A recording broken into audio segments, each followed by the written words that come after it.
In this lesson, you're going to learn the 6 throat letters in the Arabic language. Now, the throat is divided into 3 sections.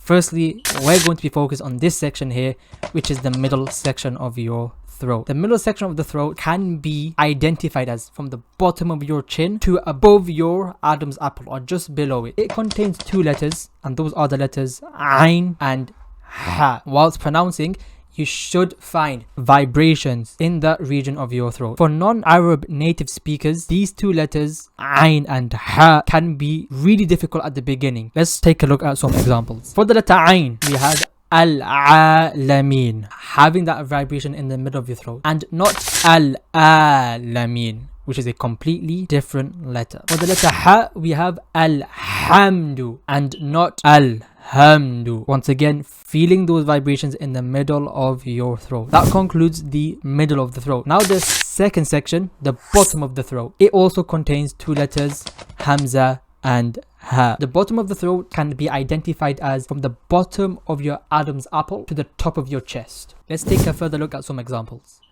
For the letter Hamza, we have An-Amta instead of An-Amta, reciting both of them as the letter Ain. Letter Ha, we have Ihdina. Let it drag and say it softly. Ihdina, bottom of your throat, instead of Ihdina, which is a lot more common than people actually think. Do not say Ihdina. And that concludes the bottom of your throat. Third and final section for the throat letters is the top of the throat, and it contains 2 letters. Those 2 letters are Ghain and Kha. Illustrated here shows the chin for the top of the throat, and that is because the letters Ghain and Kha originate from the back of the mouth. Let's take a look at some examples. For letter Ghain, we will say Ghayri, using the top of your throat, and we will not confuse it with the letter Kha and say Khayri, and vice versa. We will say Khayri for the letter Kha and not confuse it with the letter Ghain and say Ghayri. Take care here. This is an extremely common mistake. I've taught thousands of Muslims the Quran. I've heard thousands of people recite the Quran, and this is a mistake which comes time and time again. Do not confuse your Ghain with your Kha. That concludes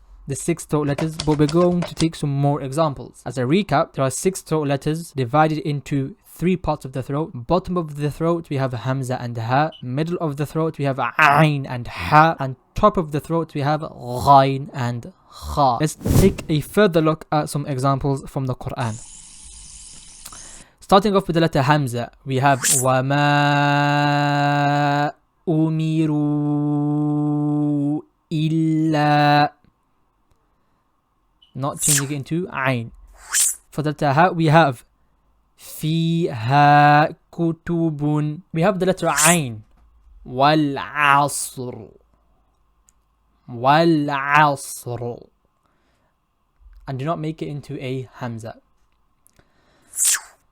Carrying on, we have the letter Ha. حتى زرتم المقابر. Making those vibrations exit from the middle of the throat. Letter Ghain, فالمغيرات, right from the top of the throat.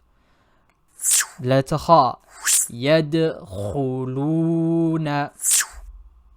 This final ayah contains 4 of the throat letters. هل أتاك حديث الغاشية. Also note it ends in a throat letter as well. هل أتاك حديث الغاشية. And that concludes our lesson today in the 6 throat letters in the Arabic language. So from now on, you should have no problem with it whatsoever. May Allah bless you fi dunya wal akhirah and make us from the people of the Quran. Let me know in the comments down below the videos you would like to see, and inshallah ta'ala we will get them made for you. Until next time, assalamu alaikum wa rahmatullahi wa barakatuh.